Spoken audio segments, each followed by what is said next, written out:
제가 돈 벌게 해드릴게요. 제가 돈 벌게 해준 사람들, 지난번 오피스텔에 투자했던 사람, 충격적인 그 결과는에 이어서 오늘은 왜 오피스텔 투자에 실패를 할 수밖에 없을까에 대해서 방송을 시작해 볼게요. 여러분, 다른 부동산도 마찬가지지만 오피스텔도 호불호가 갈리는 부동산이에요. 투자를 잘했으면 해피한 마인드로 살아가겠지만 반대로 투자를 잘못하면 화병 얻어요. 참고로 저는 화병 얻는 투자자를 자주 접합니다. 직업상 어쩔 수 없는 일이죠. 그런데도 사람들은 오피스텔 투자를 계속하고 또 실패하는 사람들이 계속 늘어나고 있습니다. 왜 그럴까요? 왜 그런 것 같아요? 사람들이 믿고 신뢰할 만한 정보, 그런 정확한 정보가 없기 때문에 그런 겁니다. 정확한 정보가 없기 때문에 이게 낚시 광고인지 미끼 홍보인지 전부 다 정보로 착각하고 투자를 하는 거예요. 당연히 실패할 수밖에 없는 투자가 되겠죠. 누군가가 여러분에게 좋은 투자 정보라고 가머니설로 작업한다면 이는 분명 여러분 호주머니를 노는 것이라 생각하고 의심하세요. 저 포함해서요. 저도 믿지 마시고요. 투자하라고 여러분에게 접근하는 사람은 여러분이 투자를 잘 하던 말던 솔직히 신경 하나도 안 씁니다. 투자하게끔 만들어서 복비나 수당 챙기는 것만 신경 씁니다. 그들은 그게 목표 달성을 한 거예요. 예를 들어줄 좋은 기사 한번 살펴보죠. 기사 제목이 전매 가능 오피스텔 투자 수요 폭발. 어때요? 기사 보고 투자하고 싶은 욕구가 솟아오르지 않나요? 사람들은 이런 자극적인 기사만 봐도 아무 오피스텔에 투자해도 다 돈 벌 것 같은 그런 착각을 할 수밖에 없어요. 이때 분양지원이 옆에서 제가 책임지고 전매해 줄 테니까 저만 믿고 따라오세요.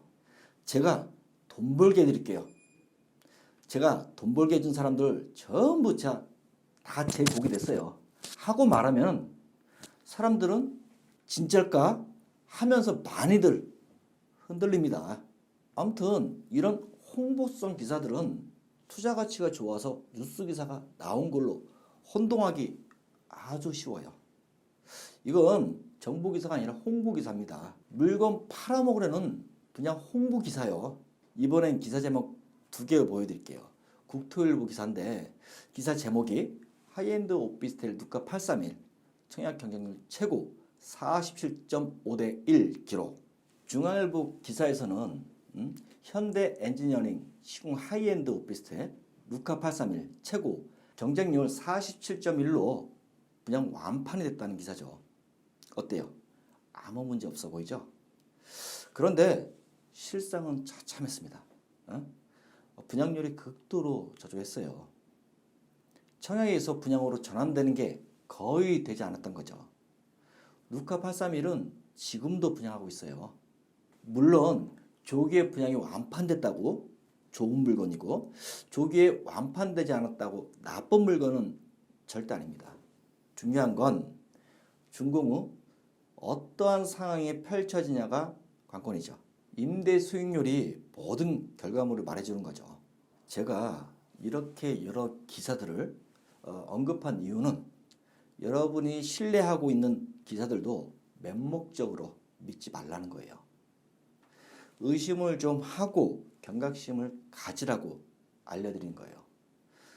인터넷 뉴스 기사들이 이 정도인데 인터넷 카페 글, 블로그 글, 유튜브 채널들은 얼마나 포장들을 많이 했겠어요. 실제로 우리 회사 투자이신 어플에 접수한 피해 사례를 짧게 소개해 드릴게요. 그 중요한 내용입니다. 서울에 사는 중년 여성 A씨라는 사람은 가지고 있는 2억 원을 부동산 투자를 하려고 알아보고 있었고 투자 설명회도 다녀보고 나름 열심히 발품을 팔던 중에 공인중개사도 운영하고 동시에 유튜브 채널을 운영하는 유튜버도 알게 되었다고 합니다. 제가 보기에도 구독자 수가 제법 많았어요. A씨는 이 유튜버를 통해 오피스텔을 분양받았는데 자그마치 7채입니다. 참고로 오피스텔 분양 가격 한 채는 2억 원 초반입니다. 현재도 활동하고 있는 유튜버를 밝힐 수는 없지만 놀라운 건 여성 A씨가 가진 돈이 2억이었고 오피스텔은 한 채에 2억 원이 되는 걸 7채나 분양을 받았다? 여러분은 이해가 되세요? 일반적으로는 도저히 이해할 수 없는 행동입니다. 어쨌든 A씨는 계약 후에 불안한 마음이 생겨 우리 회사에 투자 가치가 있는지 분석을 맡긴 거겠죠. 부동산 투자의 성공의 지름길. 오피스텔 사업지는 서울에 있지만 변두리로 규모가 작은 아주 작은 소형 오피스텔이었어요. 근데 분석 결과 투자 가치는 아주 형편없었어요. 제가 자세한 내용을 파악한 결과 내용은 이랬어요.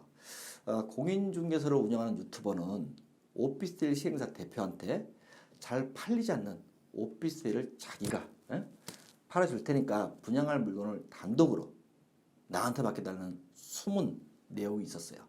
순진하다고 해야 할까?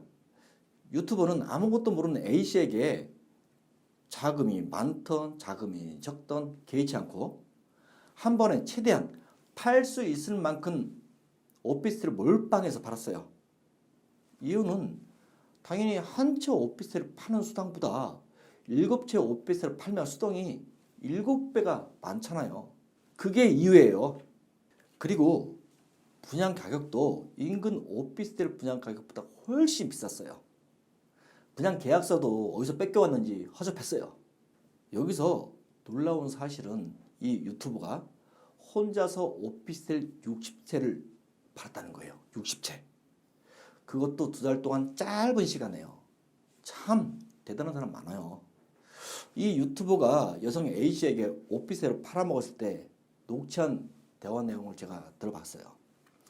와, 이건 삼류 소설 같은 거짓말에 속아서 부동산을 사는구나는 생각이 절로 들더라고요. 그런데 우리 회사 여직원이 하는 말이 자기 같아도 또는 처음 접해본 사람은 솔깃해서 살 것 같다고 합니다. 오피스텔 살 것 같대요. 참고로 여직원은 입사한 지 3개월뿐이 안 돼가지고 부동산에 대해 하나도 몰라요. 오히려 그게 객관적인 시각으로 말한 거겠죠. 여러분에게 능숙한 언변술로 비행기를 태우거나 생각을 들었다 놨다 결국에는 투자하라고 한다면은 절대로 투자하지 마세요. 참고로 우리 회사 투자이시는 투자하라고 하지 않습니다.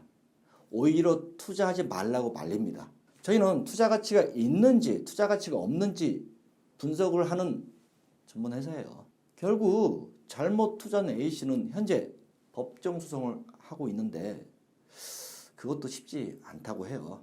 거짓말로 영업하는 사람들 특징이 빠져나갈 구멍 다 만들어 놓고 위험수위 선안에서 그 안에서 말을 자꾸 바꾸니까 증거 찾기가 쉽지 않죠.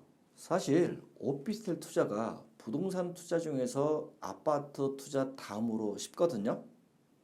그런데 대부분 사람들은 정보가 너무 없다 보니까 거짓말도 마치 사실인 것처럼 받아들이는 사람들이 많다는 게 문제입니다. 한마디로 오피스텔 투자로 좋은 건지 나쁜 건지 전혀 알지 못한다는 거죠. 그러니까 투자를 할 때 팔랑귀가 될 수밖에 없고 모델하우스나 부동산에 가도 상대방 말이 다 맞는 것처럼 느껴지는 거죠. 아니면 오로지 나 혼자의 직감으로 투자를 하던가 상대방 말을 전적으로 믿고 투자를 하던가 둘 중 하나예요. 그래서 부동산 투자가 항상 어렵다고 말하는 거고 또 늘 위험성이 따른다고 하는 거예요. 오피스텔 투자를 할 때는 신중하게 한 번 더 생각하시고 판단하세요. 그 자리에서 절대 결정하지 마시고요. 상대방이 지금 계약하지 않으면 상대방이 누구예요? 분양직은요. 좋은 호시 날아간다고 엄포를 놓더라도 신경 쓰지 마세요. 그렇게 못할 것 같으면은 모델하우스 근처에도 얼씬거리지 마시고요. 사은품만 받고 나온다는 생각도 머릿속에 지우세요. 여러분, 혼자서 이론적인 부동산 공부를 하는 건 한계가 있어요. 뉴스 기사를 열심히 보는 것도 한계가 있을 테고 과거 부동산 수치를 알려주는 데이터를 가지고 공부하는 것도 한계가 있어요. 어떤 곳은 부동산 투자를 하려는 사람들 수강료 받으려고 열심히 발로 뛰고 공부하시면 언젠가는 고수가 될 겁니다 하고 수강생을 받는 것도 있어요. 뭐 이런 것들이 어느 정도는 도움이 될 수 있겠지만 결코 정답은 아니에요. 그리고 부동산 투자는 정답이 없어요. 단지 얼마만큼 안정성과 성공 가능성에 가깝게 다가가느냐 투자라는 것이 정답이겠죠. 부동산 투자가 쉽다면 모든 사람들이 쉽게 성공했겠지만 현실은 그렇지 않잖아요. 여러분은 앞에서 많은 사람들이 오피스텔 투자에 왜 실패했는지 간과하지 마세요. 실패한 사람들도 처음에는 성공하려고 부푼 꿈을 안고 뛰어들었던 사실 꼭 기억하세요. 다음은 오피스텔 투자 앞으로 이렇게 접근하세요 가지고 방송을 해볼게요. 궁금하시면 구독 알람 눌러주세요. 안녕히 계세요.